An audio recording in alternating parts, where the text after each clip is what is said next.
દ્વિતીય અધિકરણ અધ્યક્ષ પ્રચાર અધ્યાય પહેલો જનપદ નિવેશ. હવે બીજા અધિકરણનો પ્રથમ અધ્યાય શરૂ કરે છે. આ અધ્યાયમાં રાજાએ જનપદ માટે જે કરવાનું હોય છે તે બતાવે છે. 1.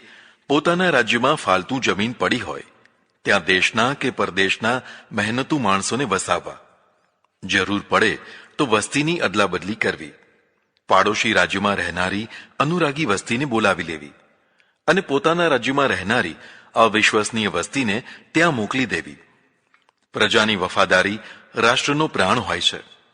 જે પ્રજા બેવફા હોય તેને દૂર કરવી. ગદ્દારી બે પ્રકારની હોય છે. એક ધનગદ્દાર, જે ધન માટે પોતાના રાષ્ટ્રને હાનિ પહોંચાડે તે. બીજી ધર્મગદ્દાર, જે પોતાના ધર્મ માટે રાષ્ટ્રને હાનિ પહોંચાડતા હોય તે. અર્થગદ્દાર કરતાં ધર્મગદ્દાર વધુ ખતરનાક હોય છે. તેમને સહન કરી શકાય નહીં. તેમની બદલી વહેલી તકે કરી નાખવી. કોઈ પણ રીતે તેમનાથી છુટકારો મેળવવો. પ્રત્યેક ગામમાં ખેડૂતો અને ખેતમજૂરોના ઓછામાં ઓછા 100 અને વધુમાં વધુ 500 ઘર હોવા જોઈએ. બે ગામ વચ્ચેનું અંતર 2 થી 2.5 માઇલ હોવું જોઈએ. ગામોની સીમા નદી, ટેકરી, વન, ખાડી, પુલ વગેરેના દ્વારા નક્કી કરવી. 800 ગામ વચ્ચે એક મોટું નગર વસાવવું, જેને જિલ્લાનું મથક કહેવાય. આવી જ રીતે 400 અને 200 ગામની વચ્ચે પણ એક સામાન્ય નગર વસાવવું, જેને તાલુકાનું મથક કહેવાય. 10 ગામ વચ્ચે એક કર વસૂલી કેન્દ્ર બનાવવું. છેક સીમા પર અંતપાલ નામના અધ્યક્ષની નિમણૂક કરવી. રાજાએ વેદપાઠી વિદ્વાન બ્રાહ્મણોને જીવન નિર્વાહ માટે ખેતીલાયક જમીન આપવી તથા તેનું મહેસૂલ લેવું નહીં, તેમજ તેને પાછી પણ લેવી નહીં. આવી જ રીતે રાજકાર્યમાં જોડાયેલા ગુપ્તચરો, દૂતકર્મીઓ વગેરેને પણ જમીન આપવી. મહેસૂલ ભરનાર ખેડૂતનો જમીન પર કબજો પોતાની હયાતી સુધી જ રહે, પછી નહીં. પછી રાજા તેના પુત્રને જમીન આપી શકે છે. જે ખેડૂતો પડતર જમીનને વાવેતરમાં બદલે તેમની પાસેથી તે જમીન પાછી લેવાય નહીં. જે ખેડૂત ખેતીલાયક જમીનને જાણી કરી અને ખેડતો નથી અથવા બીજાને ખેડવા આપી દે છે, તેની પાસેથી જમીન પડાવીને યોગ્ય ખેડૂતને આપી દેવી. ખેડે તેની જમીનનો નિયમ ચાણક્યના સમયમાં પણ હતો. ખેતી કરવાનું વચન આપીને રાજા પાસેથી લીધેલી જમીન ખેડૂત ન ખેડે તો તેનો દંડ કરી જમીન પાછી લઈ લેવી. પ્રજાના આરોગ્ય માટે રાજાએ વ્યવસ્થા કરવી તથા મોટા મોટા બજારો, ગંજ બજારોનું નિર્માણ કરવું. જળમાર્ગ તથા ધોરીમાર્ગોને નિર્ભય બનાવવા, જેથી વ્યાપાર વિકસે. રાજાએ ઝરણા, નદી વગેરે કુદરતી જળ સ્ત્રોતો પર બંધ બાંધવા. મોટા જળાશયોનું નિર્માણ કરવું. શ્રીમંત વ્યક્તિઓને પણ તેમાં જોડવા. નહેરો કાઢવી. જે શ્રીમંતો ધર્મશાળા, દેવાલયો કે બાગ બગીચા બનાવવા માંગતા હોય તેમને રાજાએ સહાયતા આપવી. પ્રજાનો સમૂહ ભેગો મળી અને બંધ બાંધતો હોય તો પ્રત્યેક વ્યક્તિએ આ શ્રમયજ્ઞમાં ભાગ લેવો. ભાગ ન લઈ શકનાર પોતાની અવેજીમાં માણસ મોકલે અથવા તેટલા પૈસા ભરી દે. રાજાએ મત્સ્યાલયો વગેરેનું નિર્માણ કરાવવું તથા તેના પર અધિકાર રાખવો. યાદ રહે, ચાણક્ય જે દેશમાં રહેતા હતા તે દેશ માંસાહારી હતો. આમ તો પૂરી પ્રજા જ માંસાહારી હતી. રાજાએ બાળક, વૃદ્ધ, રોગી, દુઃખી, અનાથ માણસો માટે સહાયની વ્યવસ્થા કરવી. વ્યંધા સ્ત્રી તથા અનાથ સ્ત્રીનું પણ રક્ષણ કરવું. અનાથ સગીર બાળકોની સંપત્તિનું રક્ષણ કરવું. દેવસ્થાનોના દ્રવ્યનું પણ રક્ષણ કરવું. જે પોતાના બાળ બચ્ચાનું પાલન પોષણ ન કરતો હોય તેવા સશક્ત માણસનો દંડ કરવો. કદાચ કોઈની માતા પતિત થઈ ગઈ હોય તો પણ પુત્રોએ તેનું ભરણ પોષણ કરવું. પોતાની પત્ની, પુત્ર, પુત્રીઓ, આશ્રિતો વગેરેના ભરણ પોષણની વ્યવસ્થા કર્યા વિના જ કોઈ સંન્યાસી થાય તો રાજાએ તેનો દંડ કરવો. આવી જ રીતે કોઈ સ્ત્રી પણ સંન્યાસીની થઈ જાય તો તેનો દંડ કરવો. મૈથુન ક્ષમતા તદ્દન નષ્ટ થયા પછી વ્યક્તિ સંન્યાસ લઈ શકે. એટલે કે 75 વર્ષ પછી બાળ દીક્ષા કે યુવા દીક્ષા આપનારને દંડ દેવો. વાનપ્રસ્થીઓ સિવાય અજાણ્યા સંન્યાસીઓને રાજાએ રહેવા દેવા નહીં. તેમાં ગુપ્તચરો હોઈ શકે છે. પ્રજા માટે બાગ બગીચા, નાટ્યગૃહો વગેરે વિનોદ પ્રમોદના સાધનો બનાવવા નહીં. આવા સ્થાનોમાં કલાકારો, કથાકારો વગેરે રાજ વિરોધ કરાવી શકે છે. આ લોકોમાં પ્રજામાં વિદ્રોહ કરાવવાની ભારે કુશળતા હોય છે. લોકો કામ ધંધા છોડીને નાટક ચેટકમાં રચ્યા પચ્યા રહે છે. તેથી શ્રમ ઓછો થાય છે અને ઉત્પાદન ઓછું થાય છે. ચાણક્યની આ વાતથી લોકોને નવાઈ લાગશે કે શું ચાણક્ય કલાના તથા રમતગમતના વિરોધી હતા? પણ તેમણે જે હેતુ આપ્યો છે તે વિચારવા જેવો છે. જો પ્રજા આખો દિવસ ક્રિકેટ જેવી રમતોની કોમેન્ટ્રી સાંભળ્યા કે જોયા કરશે તો બહુ મોટી શ્રમહાનિ થશે. સરકારી માણસો કામ કર્યા વિના રમતોમાં રચ્યા પચ્યા થઈ જશે. આ રીતે રાષ્ટ્રને નુકસાન થશે. માટે આવી અકર્મણ્ય પ્રવૃત્તિઓ અને કર્મઠતાને મંદ બનાવનારી પ્રવૃત્તિઓ રોકવી જોઈએ અથવા તો ઓછી કરવી જોઈએ. રાજાએ શત્રુઓના ગુપ્તચરો, અકાળથી રોગોથી રાષ્ટ્રને મુક્ત રાખવું. રાજાએ અતિશય ભોગવિલાસ તથા ખર્ચાળ રમતોથી પણ દેશ અને પ્રજાને બચાવવી. ખેડૂતોને ત્રાસ આપવો નહીં, વેઠ કરાવવી નહીં. ચોર, હિંસક જાનવરો તથા ભેળાણ કરનારા જાનવરોથી ખેતીને મુક્ત રાખવી, જેથી ખેડૂતો સારી રીતે ખેતી કરી શકે. રાજાના વહાલા લોકો પ્રજાને પીડે નહીં તેની કાળજી લેવી. ચોર લૂંટારાથી પણ માર્ગોનું રક્ષણ કરવું. વ્યાપારીઓને નિર્ભયતાથી વ્યાપાર કરવા દેવો. વ્યાપારથી જ રાષ્ટ્ર સમૃદ્ધ થતું હોય છે. અધ્યાય બીજો, ખારી જમીનનો વિચાર. રાજ્યમાં જે પડતર અને ખેતી ન થઈ શકનારી ખારી જમીન હોય તેની વ્યવસ્થા આ પ્રમાણે કરવી. આવી બિન ખેતીવાળી જમીનને ગૌચર બનાવી દેવી. તેમાં વન ઉગાડવું. શ્રોત્રિય વેદપાઠી બ્રાહ્મણોને ગુરુકુળ બનાવવા માટે આપી દેવી. શિકાર માટે મૃગવન બનાવવું. પ્રાણી સંગ્રહાલય બનાવવું. દેશ વિદેશના બધા જાનવરો લાવી અને વસાવવા. હસ્તી વન કરવું. કોઈ હાથીનો શિકાર કરે તો તેને મૃત્યુ દંડ દેવો. હાથીઓની રહેવાની માહિતી રાખવી. બધા હાથીઓની ગણતરી કરાવવી. રાજાએ બળવાન હાથીઓની સેના બનાવવી. કલિંગ દેશના હાથી ઉત્તમ હોય છે. પશ્ચિમ દેશના મધ્યમ હોય છે. ગુજરાત, સૌરાષ્ટ્ર, પંજાબના હાથીઓ નિમ્ન કક્ષાના હોય છે. તે સમયમાં ગુજરાત સૌરાષ્ટ્રમાં પણ હાથીઓ થતા હતા. અકબર બાદશાહ નંદ દરબારમાં હાથીઓનો શિકાર કરવા આવેલો. હાથીઓ કેળવવાથી કેળવાય છે. અધ્યાય ત્રીજો, કિલ્લાઓનું નિર્માણ. મજબૂત કિલ્લા વિનાનો રાજા અનાથ છે. બોર્ડ વિનાનું જાનવર જેમ સરળતાથી મારી શકાય છે તેમજ કિલ્લા વિનાનો રાજા પણ શત્રુ દ્વારા સરળતાથી મારી શકાય છે. એટલે રાજાએ પોતાના રાષ્ટ્રમાં જુદી જુદી જગ્યાએ ઘણા કિલ્લા બનાવવા, જેમાં રહીને સુરક્ષિત યુદ્ધ લડી શકાય તથા વિકટ સમયે આશ્રય લઈ શકાય. કિલ્લા અથવા દુર્ગોના 4 પ્રકાર હોય છે: ઔદક, પાર્વત, ધાનવન અને વનદુર્ગ. જે ચારે તરફ જળથી ઘેરાયેલો હોય તે ઔદક છે. જે પર્વતો કે ડુંગરાઓની વિકટ ભૂમિ પર બંધાયો હોય તે પાર્વત દુર્ગ છે. જે બંજર ભૂમિમાં બનાવાયો હોય તેને ધાનવન દુર્ગ કહેવાય છે. ચારે તરફ કાંટા અને ગીચ જંગલો હોય તેને વન દુર્ગ કહેવાય છે. આ ચારે દુર્ગોમાં પાર્વત અને નદી દુર્ગ વધુ રક્ષક થઈ શકતા હોય છે. જો રાજ્યમાં પર્વતો હોય તો સારા ઊંચા પર્વત પર દુર્ગ બનાવો, જ્યાં શત્રુ સહેલાઈથી આવી ન શકે.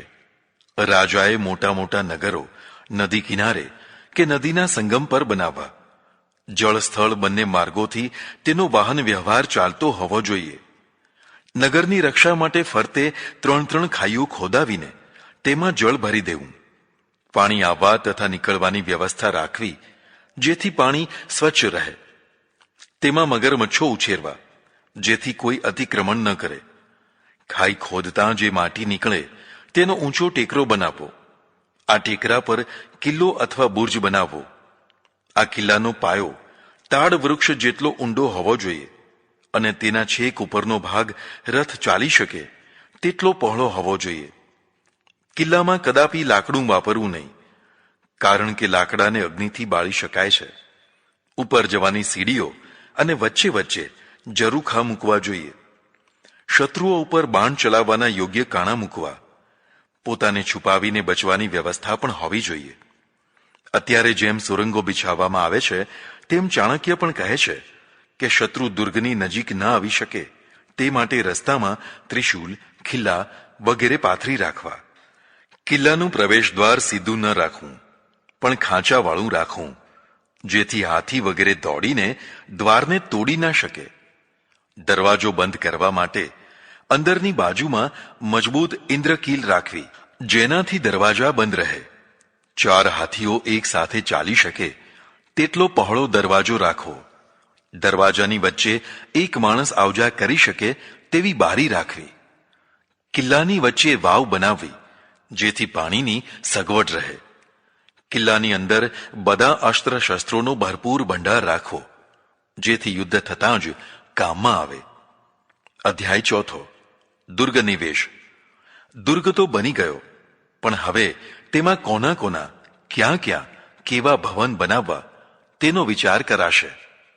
અમેરિકામાં જેમ પૂર્વ પશ્ચિમ અને ઉત્તર દક્ષિણ હાઈવે હોય છે, તેમ ચાણક્ય પણ કહે છે કે દુર્ગના 3 રાજમાર્ગો સીધા પૂર્વ પશ્ચિમ અને 3 રાજમાર્ગો ઉત્તર દક્ષિણ સીધા કરવા. પ્રત્યેક રાજમાર્ગને છેડે એક એક ભવ્ય દરવાજો બનાવવો, જેથી કુલ 12 દરવાજા થશે. આ મુખ્ય રાજમાર્ગોના પેટા માર્ગો પણ કરવા. આ પેટા માર્ગોની પહોળાઈ ઓછામાં ઓછી 16 હાથ જેટલી રાખવી. કાશી વગેરે પ્રાચીન નગરોમાં જે સાંકડી ગલીઓ જોવા મળે છે, તે ચાણક્યના વાસ્તુશાસ્ત્રથી ભિન્ન છે. ચાણક્ય તો નાનામાં નાની ગલીને પણ 24 ફૂટ પહોળી રાખવાનું સૂચવે છે. તો રાજમાર્ગ કેટલા બધા પહોળા હશે જરા જુઓ. બાકીના માર્ગો 32 હાથ અર્થાત 48 ફૂટ પહોળા રાખવા. કઠણ અને મજબૂત જમીન પર રાજભવન બનાવવા, જેથી ભવિષ્યમાં તિરાડો ન પડે. ભૂમિનું પરીક્ષણ કરીને નિર્માણ કરવું. નગરના 9મા ભાગમાં અંતઃપુરનું નિર્માણ કરવું. તેનો દરવાજો પૂર્વ અથવા ઉત્તરમાં રાખવો. અંતઃપુરના ઉત્તર કે પૂર્વ ભાગમાં આચાર્ય, પુરોહિતોના ભવનો બનાવવા. ત્યાં જ યજ્ઞશાળા, તળાવો, મંત્રીઓના નિવાસ વગેરે બનાવવા. અંતઃપુરના પૂર્વ અને દક્ષિણ ભાગમાં રસોઈઘર, હસ્તીશાળા, કોઠાર વગેરે બનાવવા. ત્યાં જ નજીકમાં કરિયાણાની દુકાનો કરાવવી. ક્ષત્રિયોના નિવાસસ્થાન પણ ત્યાં જ હોવા જોઈએ. કરના કાર્યાલયો પણ અહીં જ કરવા. આ બધાની પાછળ ભોજનાલયો, દારૂના પીઠા, કંદોયોની દુકાનો વગેરે કરવી. અને પશ્ચિમ દક્ષિણની તરફ ગધેડા, ઊંટ વગેરેના તબેલા બનાવવા. પાલખી, રથ, ગાડા વગેરે માટે સ્થાન બનાવવું. પશ્ચિમ તરફ ઊન સૂતર વણનારા, વાંસ તથા ચામડાનું કામ કરનારા, કવચ અને હથિયાર બનાવનારા, હાથી વગેરે સવારીઓના શણગાર બનાવનારા કારીગરો તથા મજૂરોને વસાવવા. ઉત્તર તરફ રાજકુળના દેવસ્થાનો, લુહાર તથા બ્રાહ્મણોને વસાવવા. બીજી ખારી જમીન હોય ત્યાં દરજી, ધોબી, વણકર, ભોઈ વગેરેને વસાવવા. કેટલાક દેવ મંદિરો નગરની મધ્યમાં બનાવવા. પ્રત્યેક દરવાજે તે દિશાના દેવતાની પ્રતિમા મૂકવી. નગરની બહાર બાગ બગીચા અને ઉપવન તથા તળાવો બનાવવા. નગરની ઉત્તરમાં સ્મશાન બનાવવું. અમુક લોકો માટે દક્ષિણ દિશામાં પણ સ્મશાન બનાવી શકાય. સ્મશાનની નજીક ચાંડાલો તથા કાપાલિકોને વસાવવા. ભવિષ્યમાં યુદ્ધ થશે અથવા આપત્તિ આવશે તેમ માનીને ઘી, તેલ, અનાજ, લાકડા, ઘાસચારો, સૂકું માંસ, હથિયારો વગેરે વસ્તુઓનો ભારે સંગ્રહ કરી રાખવો. આજે પણ બ્રિટનમાં 1 વર્ષ પૂર્વેનું માંસ બજારમાં મુકાય છે. 1 વર્ષનો સ્ટોક હંમેશા જમા રખાય છે. સેનાના જુદા જુદા વિભાગોનો એક જ વડો ન બનાવવો, પણ અનેક બનાવવા, જેથી તેમને કોઈ ફોડી ન શકે. નટ, નર્તક, જુગારીઓ વગેરેને નગરમાં વસાવવા નહીં, પણ નગર બહાર દૂર વસાવવા અને તેમની પાસેથી કર લેવો. અધ્યાય 5. કોઠાર કર્મ. ઉપયોગી વસ્તુઓનો હંમેશા સંગ્રહ હોવો જોઈએ. આવી વસ્તુઓનો કોઠાર બનાવવો. તેના અધ્યક્ષને સન્નિધાતા કોઠારી કહેવાય છે. યોગ્ય ભૂમિમાં એક મજબૂત અને વિશાળ ભોંયરું બનાવવું. ભોંયરામાં તાપમાન ઓછું રહેતું હોવાથી વસ્તુ જલ્દી બગડતી નથી. બીજું, નગરના મધ્ય ભાગોમાં રાજપ્રાસાદની પાસે જ હીરા, માણેક, રત્નો વગેરે સંઘરવાનું મજબૂત ભોંયરું મૃત્યુદંડ પામેલા કેદીઓ પાસે બનાવડાવવું. કામ પૂરું થયા પછી કેદીઓને મૃત્યુદંડ આપી દેવો, જેથી ભોંયરાની ગુપ્તતા સચવાઈ રહે. આવી જ રીતે કેદીઓને રાખવા માટે બંદીગૃહ પણ મજબૂત બનાવવું, જેથી કોઈ કેદી ભાગી ન શકે. વરસાદ માપવાનું યંત્ર બનાવવું. કોષાગારમાંથી ચોરી કરનાર કે વસ્તુ બદલી લેનારને સખત દંડ કરવો. તેમાં પણ કોષાગારની દિવાલ તોડીને જે હીરા, માણેક વગેરેનું હરણ કરે તેને તો રીબાવીને મારી નાખો. કોષાધ્યક્ષ, ખજાનચી, વિત્તમંત્રીએ હંમેશા બધી વસ્તુઓનો હિસાબ તૈયાર રાખવો અને જ્યારે રાજા જોવા માંગે ત્યારે તરત જ બતાવવો. અધ્યાય 6 કર વસૂલીનું કાર્ય. રાષ્ટ્રની કરોડરજ્જુ કર મહેસૂલ છે. કરના દ્વારા તિજોરી ભરાતી હોય છે અને તિજોરીના દ્વારા રાજ વ્યવસ્થા તથા વિકાસ પ્રક્રિયા ચાલતી હોય છે. કરને ઉઘરાવનાર, એકત્ર કરનારને સમાહર્તા અથવા કલેક્ટર કહેવામાં આવે છે. સમાહર્તાએ શું શું કરવું તથા કેવી રીતે કર ઉઘરાવવો તેની ચર્ચા આ પ્રકરણમાં કરવામાં આવશે. સમાહર્તાએ આટલા લોકો પાસે આવેલું કરધન ભેગું કરવું. દુર્ગ, રાષ્ટ્ર, ખાણ, સેતુ, વન, ગોષ્ઠ, વ્યાપારિક માર્ગો, નગરાધ્યક્ષ, લક્ષણાધ્યક્ષ, મુદ્રાધ્યક્ષ, સુરાધ્યક્ષ, પ્રાણી વધાધ્યક્ષ, સૂત્રાધ્યક્ષ, તેલ, ઘી વગેરે કરિયાણાના વ્યાપારનો અધ્યક્ષ, વેશ્યાલયો, જુગારખાના, વાસ્તુકારો, લુહાર, દ્વારપાલ, નટ, નર્તક વગેરેની પાસેથી કર પ્રાપ્ત કરવો. ખેતી, અનાજનો 6 ભાગ, બલી, નદી, વેચાણવેરો, નગર પ્રવેશનો કર વગેરે અનેક કરો દ્વારા ધન એકત્ર કરવું. સોનું, ચાંદી વગેરે ખનિજ પદાર્થો, ફૂલ, ફળ વગેરે બાગ બગીચાના ફૂલો વગેરેથી કર મેળવવો. ગાય, ભેંસ, બળદ વગેરે પશુઓના દ્વારા કર પ્રાપ્ત કરવો. આ રીતે નાની મોટી અનેક વસ્તુઓ પરના કરથી રાજાની તિજોરી ભરાતી હોય છે. ભરાયેલી તિજોરી સમૃદ્ધ રાષ્ટ્રની નિશાની છે. હવે વ્યયના સ્થાનો બતાવે છે. દેવપૂજા, પિતૃપૂજા, દાન, સ્વસ્તિ વાચન તથા પુરોહિતોને અપાતું ધન ધાર્મિક વ્યય છે. અંતઃપુર, રસોડું, દૂતને મોકલવાનું, કોઠાર, શસ્ત્રાગાર, દુકાનો, ધાતુઓ વગેરે રાખવાનું સ્થાન, કૃષિ કાર્ય, વિષ્ટિ, સેનાના ચારે અંગો માટેનો ખર્ચ, ગાય વગેરે પશુઓનો ખર્ચ તથા જંગલી પશુઓના ઝૂનો ખર્ચ તથા બાગ બગીચા ચલાવવાનો ખર્ચ આ વ્યયના માર્ગો છે. રાજાનો રાજ્યાભિષેક થાય તેનો ખર્ચ તિથિવાર પૂરેપૂરો લખવો. વ્યયના 4 પ્રકાર છે. 1 નિત્ય, 2 નિત્યોત્પાદિક, 3 લાભ અને 4 લાભોત્પાદિક. જે વ્યય નિત્ય પ્રતિ કરવો પડે છે તેને નિત્ય કહેવાય છે. પાક્ષિક, માસિક કે વાર્ષિક વ્યય કરવામાં આવે તો તેને લાભ કહેવાય છે. નિત્ય અને લાભની સાથે નિર્ધારિત કરતા વધુ વ્યય થઈ જાય તો તેને નિત્યોત્પાદિક તથા લાભોત્પાદિક કહેવાય છે. આ રીતે સમાહર્તાએ આય વ્યયનો પૂરેપૂરો હિસાબ રાખવો. અધ્યાય 7 અક્ષપટલ. જે સ્થાનમાં બેસીને કરની ગણતરી થતી હોય તેને અક્ષપટલ કહેવાય છે. અર્થાત વિત્ત મંત્રાલય. આ કર ગણતરી કરનારને ગાણનિક્ય કહેવાય છે. આ કાર્યાલયમાં ધનની આવક જાવકનો રજે રજનો હિસાબ રાખવો. રાજાએ કદી પણ આ વિભાગના મહત્વના પદો પર સગા વહાલાની નિમણૂક કરવી નહીં, કારણ કે તેમના અપરાધનો દંડ કરી શકાતો નથી. ત્યારે 354 દિવસનું વર્ષ હતું અને પગાર વર્ષનો થતો હતો. ઓછા દિવસ કામ કરનારને પગાર કાપીને ઓછો આપવો. પૂરા દિવસ કામ કરનારને પૂરો પગાર આપવો. પ્રત્યેકનું હાજરી પત્રક રાખવું. અધ્યક્ષે પૂરા દેશના બધા કાર્યાલયોની ગુપ્ત માહિતી ગુપ્તચરો દ્વારા મેળવવી અને નિર્ણયો કરવા. અપરાધીઓને અચૂક દંડ દેવો. નાના મોટા કાર્યાલયોના બધા અધ્યક્ષો પોતપોતાના હિસાબો ઓડિટ કરાવે. અષાઢ મહિનામાં સૌએ પોતપોતાના ચોપડા બતાવવા તપાસાવવા. પ્રત્યેકની પાસેથી વધારાની રકમો મુખ્ય ખજાનામાં જમા કરાવી દેવી. જે કર્મચારી રાજધનની ઉચાપત કરે તેને ભારે દંડ કરવો.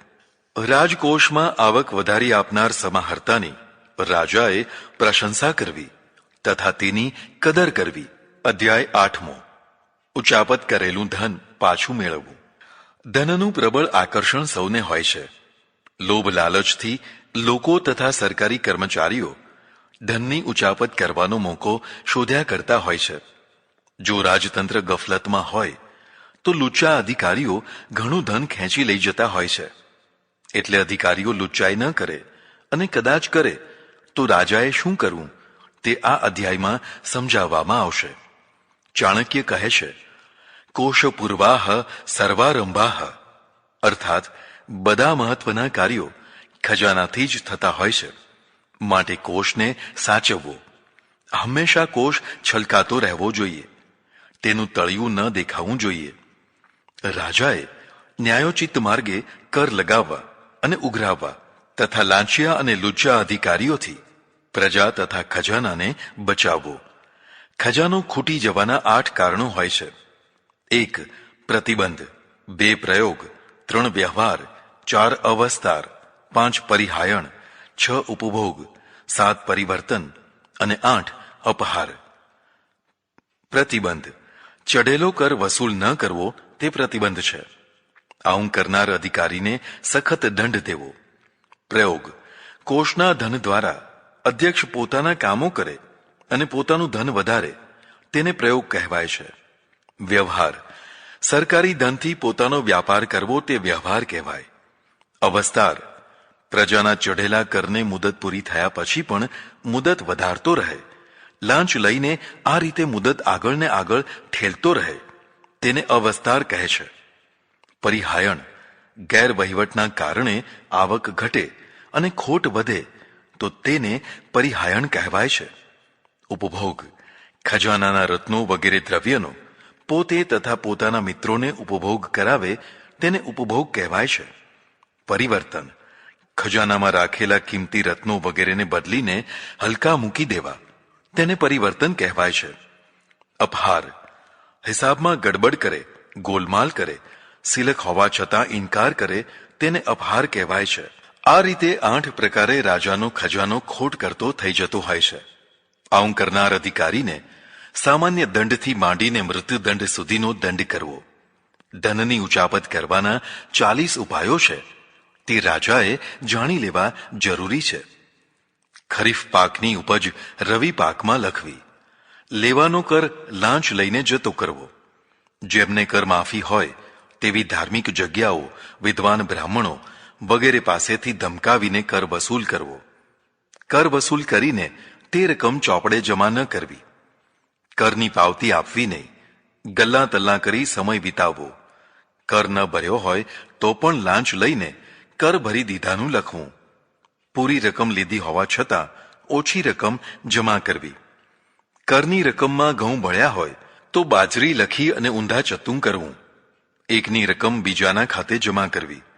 આપેલી રકમ પણ બીજાના નામે ઉધારી દેવી. રાજાએ જે વસ્તુ આપવાનું કહ્યું હોય તે ન આપવી. જેમ કે આને 2 તોલા સોનું આપજો, પણ ન આપે. ન આપવાનું હોય ત્યાં આપી દેવું. સમયસર ધન ન આપવું. ધન આપવા માટે લાંચ લઈને ધન આપવું. જેમ કે બિલ મંજૂર થયા પછી પણ રકમ ન આપવી. ઓછું ધન આપીને વધારે લખવું. જે આપવાનું હોય તેની જગ્યાએ બીજું આપવું. જેને આપવાનું હોય તેની જગ્યાએ બીજાને આપવું. પ્રજા પાસેથી વસૂલ કરેલું ધન ખજાનામાં ન મોકલવું. વસૂલ ન થયું હોય તો પણ વસૂલ થયેલું લખી નાખવું. ઉધાર લાવેલી વસ્તુઓને રોકડેથી લાવેલી બતાવવી. સામૂહિક કરને વ્યક્તિ દીઠ અલગ અલગ લેવા. જુદો જુદો લેવાનો કર સમૂહમાં લેવો. ઓછી કિંમતની વસ્તુને મોંઘી લખવી. મોંઘી વસ્તુને સસ્તામાં વેચી બતાવવી. કર્મચારીઓની ખોટી હાજરી પૂરીને તેમનો પગાર લઈ લેવો. જે વર્ષમાં અધિક માસ ન હોય તો પણ તે વર્ષમાં અધિક માસ બતાવીને રકમ લઈ લેવી. કર્મચારીઓની સંખ્યા ઓછી હોય તો પણ વધારે લખવી અને પગાર લઈ લેવો. એક જ પ્રકારની આવકને બીજા પ્રકારમાં બતાવવી. બ્રાહ્મણ વગેરેને આપવાની દાન રકમમાંથી થોડી આપી બાકીની પોતે રાખી લેવી. કર વસૂલાતમાં ગોટાળો કરવો. લાંચ લઈને કર ન લેવો, પણ કર લીધો છે તેવું લખી નાખવું. બીજા વર્ણના માણસોને બ્રાહ્મણોમાં ખપાવીને તેમની પાસેથી આવેલા કરને રાખી લેવો. સેનાના રેશનમાં વધઘટ કરીને પૈસાની ઉચાપત કરવી. અનાજ વગેરે આપવાના માપિયાને ઓછું કરીને અનાજ વગેરે આપવું. આવી રીતે અનેક પ્રકારની ચતુરાઈ કરીને અધિકારીઓ ધનની ઉચાપત કરતા હોય છે. રાજાએ ગુપ્તચરોના દ્વારા સાચી માહિતી મેળવીને અપરાધીને દંડ કરવો. બાતમી આપીને અપરાધીને પકડાવનારને ઇનામ આપવું. ખોટી બાતમી આપનારને માફ કરવો નહીં. અધ્યાય 9. કર્મચારીઓની પરીક્ષા. અશ્વ સધર્માણો હિ મનુષ્યાઃ. માણસો ઘોડા જેવા સ્વભાવના હોય છે. ઘોડો બંધાયેલો હોય ત્યારે શાંત દેખાય છે, પણ તેને છૂટો મૂકો કે સવારી કરો તો ચંચળ થઈ જાય છે. આવી જ રીતે માણસ જ્યારે નોકરી ધંધા વિનાનો બેકાર હોય છે ત્યારે સજ્જન જેવો શાંત દેખાય છે, પણ સત્તાની ખુરશી મળતા જ તે બદલાઈ જાય છે. પાછલા દિવસો ભૂલીને તે દુર્વ્યવહારી થતો જાય છે. રાજાએ કર્મચારીઓ માટે 2 વાતનું ધ્યાન રાખવું. 1. તે બધા ભેગા મળીને સંઘ એટલે કે યુનિયન ન બનાવી લે. 2. તે બધા પરસ્પરમાં લડતા ઝઘડતા ન રહે. સંઘ બનાવશે તો કાર્યને ઠપ કરી શકશે. અંદર અંદર લડશે તો કાર્યને હાનિ પહોંચાડશે. કુશળ અને મહેનતુ કર્મચારીની કદર કરી બઢતી આપવી, પણ અકુશળ અને પ્રમાદી કર્મચારીને દંડ દેવો. જે કર્મચારી આવક કરતાં વધુ ખર્ચ કરતો હોય તો તેની પાછળ ગુપ્તચરો લગાવવા. જરૂર તે રાજધનની ઉચાપત કરતો હશે. કદાચ તે કંજૂસ હશે તો ઉચાપત કરીને પણ થોડો જ ખર્ચ કરતો હશે. માટે ગુપ્તચરોથી ખરી વિગત જાણવી. જે કર્મચારી ઉચાપતના ધનનો ખર્ચાળ ઉપયોગ ન કરે પણ યુક્તિ પ્રયુક્તિથી શત્રુ દેશમાં મોકલી આપે તો રાજાએ તેની તપાસ કરીને તેને મરાવી નાખવો. સારા અધિકારીને પણ એક જ જગ્યાએ લાંબો સમય રહેવા દેવો નહીં. અવારનવાર તેની બદલી કરતા રહેવું. ચાણક્ય લાંચિયા અધિકારીઓ માટે એક મહત્વની વાત લખે છે. જીભ ઉપર મૂકેલા મધનો કે વિષનો ઈચ્છા હોય કે ન હોય તેનો સ્વાદ લેવાઈ જ જાય છે. આવી જ રીતે ધનની લેવડ દેવડ કરનારા અધિકારીઓ પણ રાજધન તથા પ્રજાધનનું હરણ કરતા જ હોય છે. તો પછી તેમને પકડી લ્યો ને. ચાણક્ય સુંદર ઉદાહરણ આપે છે. પાણીમાં રહેનારી માછલી ક્યારે પાણી પીએ છે તે જાણી શકાતું નથી. તેમ આ લાંચિયા અધિકારીઓને પણ પકડી શકાતા નથી. આવી જ રીતે આકાશમાં ઉડતા પક્ષીની ગતિ જાણી શકાતી નથી. તેમ લાંચિયા અધિકારીઓને પણ સરળતાથી પકડી શકાતા નથી. તેના માટે છટકું ગોઠવવું જરૂરી હોય છે. સખત દંડ દ્વારા જ ધાક બેસાડી શકાય તો લાંચ ઓછી થાય. તેમના ઉપર દયા ન કરાય. હા, જે પ્રામાણિક અધિકારી હોય તેમની બઢતી આપી કદર કરવી. અધ્યાય 10. શાસનાધિકાર. કોઈ પણ રાષ્ટ્રની વ્યવસ્થા કોઈને કોઈ પ્રકારના શાસનથી જ થઈ શકતી હોય છે.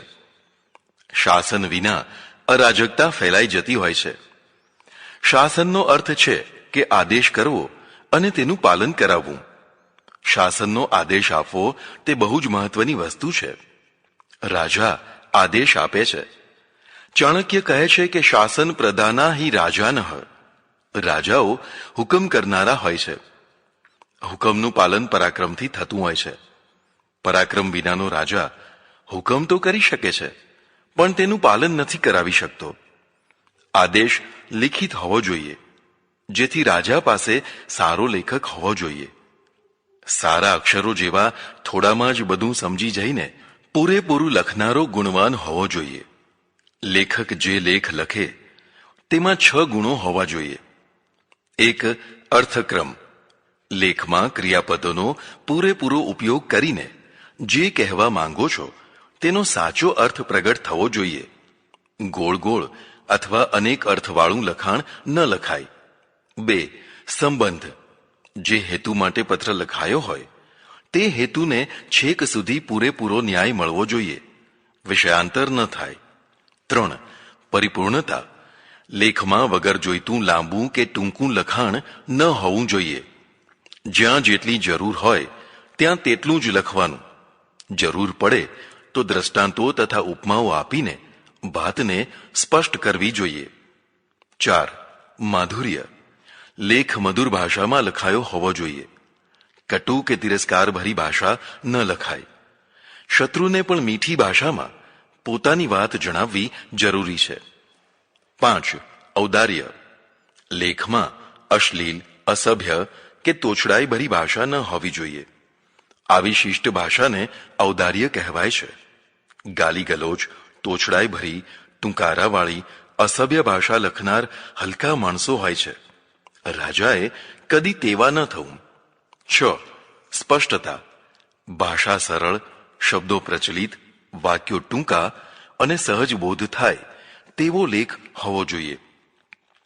આ 6 ગુણોવાળો લેખક રાજાનો પત્રાચાર કરે, શત્રુને પણ કદી હલકો પત્ર ન લખે.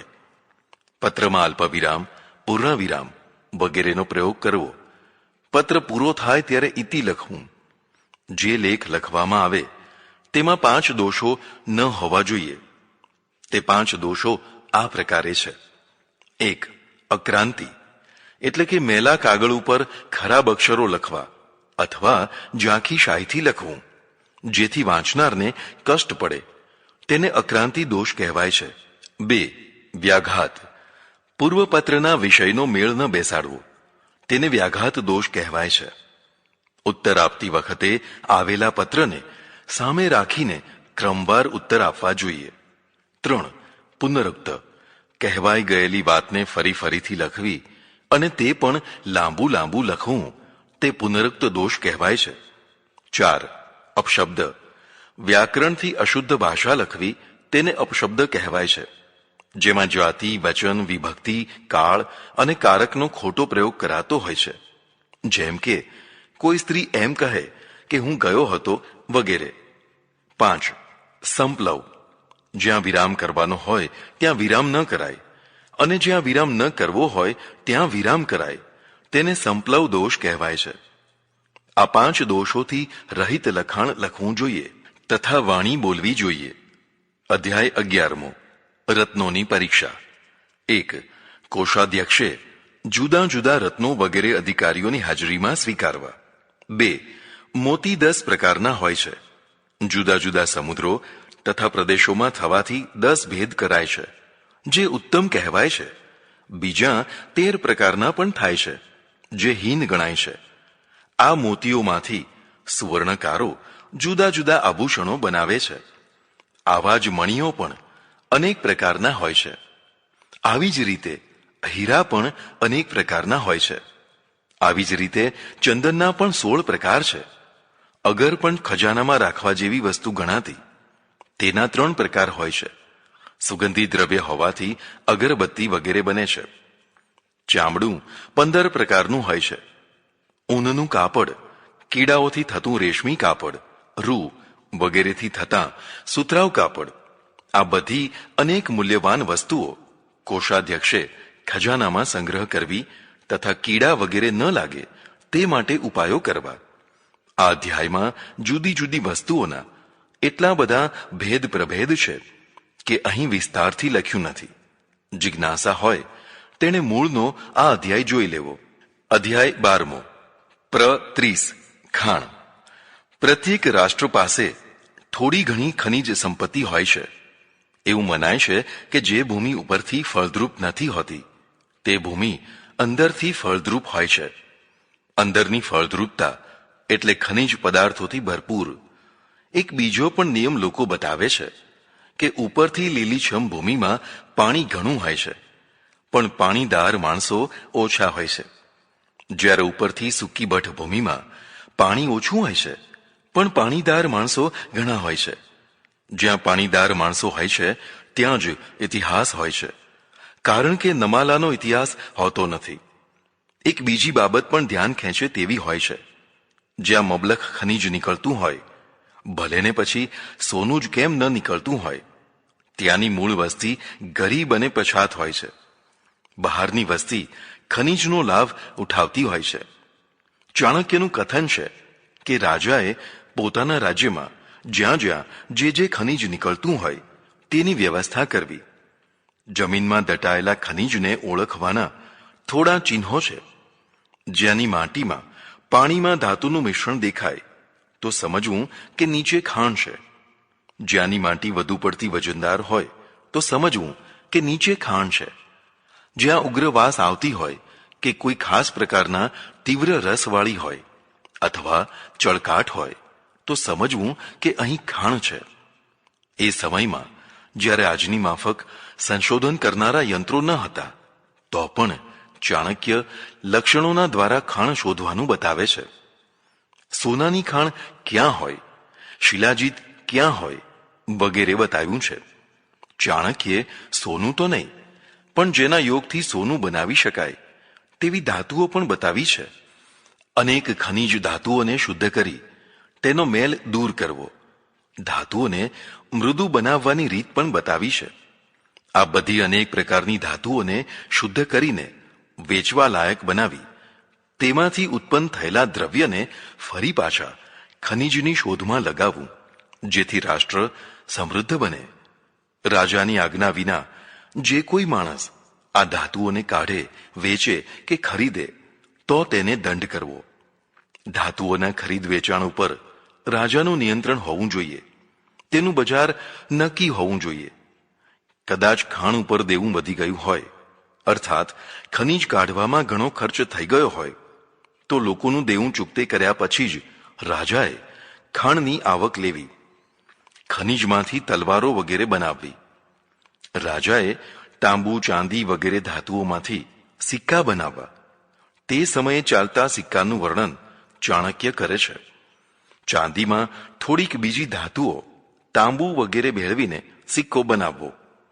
ત્યારે લૂણ એટલે કે મીઠું પણ ખનીજ હતું, કારણ કે સિંધા લૂણ પર્વતમાંથી નીકળે છે તેની પણ વ્યવસ્થા કરી છે. નમક ઉપર કેટલો કર ભરવો તે પણ બતાવ્યું છે. ચાણક્ય કહે છે કે ખાણોથી ખજાનો સમૃદ્ધ બને છે. ખજાનો ભરપૂર હોય તો સેના તૈયાર કરી શકાય છે, અને સેનાના આધારે રાષ્ટ્રની સુરક્ષા અને વિસ્તાર થાય છે. માટે રાજાએ ખનિજ દ્રવ્યોની ખૂબ ઉત્પત્તિ કરવી. અધ્યાય 13 31 અક્ષશાળા. સોનું વગેરે ધાતુઓના સંગ્રહ સ્થાનને અક્ષશાળા કહેવાય છે. સુવર્ણાધ્યક્ષે એક જ દરવાજાવાળી અક્ષશાળાનું નિર્માણ કરાવવું, જેના કારણે દ્રવ્યોનું રક્ષણ થઈ શકે. એકમાંથી બીજામાં જઈ ન શકાય તેવા 4 ઓરડા બનાવવા, અને જ્યાં ભદ્ર લોકો, શાહુકારો રહેતા હોય ત્યાં અક્ષશાળા બનાવવી. ચાણક્યના મતે સોનાના પણ 5 પ્રકાર છે. તે 3 સ્થળેથી ઉત્પન્ન થાય છે. સુવર્ણને શુદ્ધ કરવાની રીતો પણ ચાણક્યે બતાવી છે. આવી જ રીતે ચાંદીને ઉત્પન્ન કરનારી ભૂમિનું વર્ણન કર્યું છે.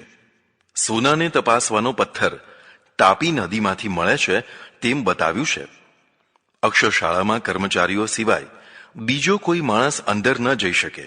ચાંદી કે તાંબાના દાગીના ઉપર સોનાનો ગિલેટ કેવી રીતે ચઢાવવો તે પણ બતાવ્યું છે. સોનામાંથી બનાવેલા દાગીનાના 14 પ્રકાર ચાણક્યે બતાવ્યા છે. અધ્યાય 14 32 વિશિખા. સોના બજારને વિશિખા કહેવાય છે. આ વિશિખા અથવા ચોકસી બજારમાં સોનીઓ તથા કારીગરો રહે, અને દાગીનામાં ભેળસેળ કરનારા સોનીને દંડ આપવાની વ્યવસ્થા બતાવી છે. જો મોટા પ્રમાણમાં સોનામાં કે સોનાના દાગીનામાં ભેળસેળ કે દગાબાજી કરવામાં આવે તો સોનીના આંગળા કાપી નાખવાની સજા બતાવી છે. કાંટો કેવો રાખવો તેનું સરસ વર્ણન છે. સાચા માપ માટે બહુ જ કાળજી રખાય છે. એક નમૂનો બતાવું. કેટલાક સોનીઓ કાંટામાં છિદ્રો પાડીને પછી વાયુની દિશામાં રાખે છે. તેથી કાંટો સાચું માપ આપતો નથી. કેટલાક લોહ ચુંબકનો ઉપયોગ કરીને પણ છેતરે છે. સોનીઓ દ્વારા કેવી રીતે સોનું ચોરવામાં આવે છે તેની ઘણી રીતો ચાણક્યે બતાવી છે અને યુક્તિ પ્રયુક્તિથી સોનું તફડાવનારા સોનીઓને દંડિત કરવાનું જણાવ્યું છે. અધ્યાય 15 33 કોઠારી. જેમાંથી પેટનું પોષણ થાય તેને કોષ્ઠાગાર કહેવાય છે, કારણ કે પેટને પણ કોષ્ઠ કહેવાય છે. દેશી ભાષામાં તેને કોઠાર અને તેના અધ્યક્ષને કોઠારી કહેવાય છે. હવે કોઠારીની ચર્ચા કરવામાં આવશે. કોઠારીએ 10 પ્રકારની વસ્તુઓનું પૂરેપૂરું ધ્યાન રાખવું. 1. સીતા, ખેત પેદાશથી આવેલું બધી જાતનું અનાજ. 2. રાષ્ટ્ર, રાજાને ભેટ રૂપે તથા બીજી રીતે મળેલું ધાન વગેરેને રાષ્ટ્ર કહેવાય છે. 3. ક્રયિક, ખરીદેલું અનાજ ક્રયિક કહેવાય છે. 4. પરિવર્તક, અનાજને બદલે અનાજ લેવું તેને પરિવર્તક કહેવાય છે, જેમ કે ઘઉં આપીને બાજરી લેવી. 5. પ્રામિત્યક્ય, જે ઉછીનું લીધેલું અનાજ હોય તેને પ્રામિતક્ય કહેવાય છે. 6. આપમિત્યક્ય, જે વાયદાથી લીધું હોય તેને આપમિત્યક કહેવાય છે. 7. સિંહનિક, જે ખેડૂતો સિવાયના મજૂરો, કારીગરો વગેરે પાસેથી લીધું હોય તેને સિંહનિક કહેવાય છે. 8. અન્ય જાત, ભૂલાઈ ગયેલું કે ફરીથી યાદ આવેલા ધાનને અન્ય જાત કહેવાય છે. 9. વ્યાધિત શેષ, સેના કે દવાખાના વગેરેમાંથી બચી અને પાછું આવેલું ધાન વ્યાધિત શેષ કહેવાય છે. 10. વ્યય પ્રત્યય, કોટ કિલ્લા વગેરેમાંથી વધેલું ધાન તે વ્યય પ્રત્યય કહેવાય છે. આવા અનેક પ્રકારના અનાજોનો કોઠારીએ કોઠારમાં સારી રીતે સંગ્રહ કરવો. કોઠારીએ કોઠારમાં ઘી, તેલ, ગોળ, ખાંડ, મીઠું વગેરે અનેક પ્રકારની વસ્તુઓનો સંગ્રહ એટલા માટે કરવો કે ભવિષ્યમાં યુદ્ધ વગેરે આપત્તિ આવે ત્યારે પહોંચી વળવા કામમાં લેવાય. ક્યાં તેલીબિયામાંથી કેટલું તેલ નીકળે છે તેનું કોષ્ટક પણ ચાણક્ય પાસે છે. હાથી વગેરેને કેટલો ખોરાક આપવો તે પણ ચાણક્ય બતાવે છે. સૈનિકો, સેનાપતિઓ, રાણીઓ અને રાજાના ખોરાકની વ્યવસ્થા ચાણક્યે કરી છે. એક વાતનું ધ્યાન આપવા જેવું છે. અહીં ચોખા જ મુખ્ય ખોરાક છે. ક્યાંય ઘઉં, બાજરી કે મકાઈનું નામ આવતું નથી, કારણ કે મગધ દેશમાં ચોખા જ મુખ્ય ખોરાક હતો. રાજા માટેના ચોખામાં એક દાણો ચોખાનો ભાંગેલો ન હોવો જોઈએ. દાળમાં ચોથા ભાગનું ઘી નાખવાનું. કૂતરા અને પશુ પક્ષીઓનો ખોરાક પણ જણાવ્યો છે. કોઠારીએ અનાજ જમીનથી ઊંચા ભાગમાં રાખવું. ઘી, તેલ, ગોળ વગેરે પણ ભેજ ન લાગે તેમ રાખવા. અધ્યાય 16 34 પણ્યાધ્યક્ષ, રાજકીય કોઠારમાંથી જે વસ્તુઓ વેચી દેવાની હોય તેને પણ્ય કહેવાય છે. આ પણ્ય વિભાગનો એક અધ્યક્ષ હોય છે. તે સંબંધી ચર્ચા થશે. જે વસ્તુઓનો કોઠારમાં ઘણો ભરાવો થઈ ગયો હોય તેને જલ્દી વેચી દેવી, પણ તેના માટે ચારે તરફથી એ વસ્તુ ખરીદીને અભાવ ઉત્પન્ન કરવો. પછી ભાવ વધારો થયા પછી વસ્તુઓ વેચવી. આજની આ તરકીબ તે સમયમાં ચાણક્ય જાણતા હતા. રાજાએ પ્રજાનું હંમેશા ધ્યાન રાખવું. પ્રજાને હાનિ પહોંચાડીને વસ્તુઓ વેચવી નહીં. જલ્દી બગડી જનારી વસ્તુઓ વહેલી વેચી નાખવી. સમુદ્ર માર્ગે કે નદી માર્ગે મોકલવામાં આવતી વસ્તુઓને પ્રાથમિકતા આપવી. બધા માર્ગોને સુરક્ષિત બનાવવા, જેથી વ્યાપારીઓ બે રોકટોક વ્યાપાર કરી શકે. અધ્યાય 17 35 કુપ્યાધ્યક્ષ. આ પ્રકરણમાં જુદા જુદા લાકડાનું વર્ણન કર્યું છે. નવાઈ લાગે તેટલી જાતના લાકડા બતાવ્યા છે અને તેનો સંગ્રહ, વેચાણ વગેરે બતાવ્યું છે. જંગલની રક્ષા, નોકરોના પગાર, કર્તવ્ય બધું બતાવ્યું છે. જંગલી પ્રાણીઓની પણ વાતો છે.